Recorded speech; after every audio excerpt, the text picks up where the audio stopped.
It follows a declaration from the White House of early indications that Russia is to blame for the crash, which left 38 people dead. Joining us live to discuss is Dr. Sam Greene from the Centre of European Policy Analysis. Sam, good morning to you. How significant is this apology? I mean, Putin apologising? I can't even recall. Yeah.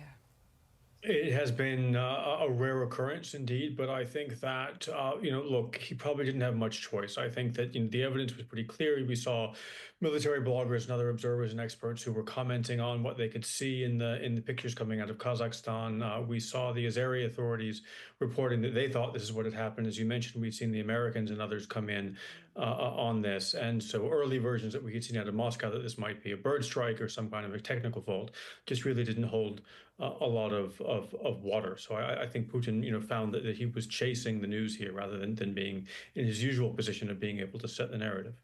Will we ever really know what happened here? I remember MH17 and that plane being downed in 2014, and there was such a cloud of misinformation around that. I guess, where do they start with this investigation?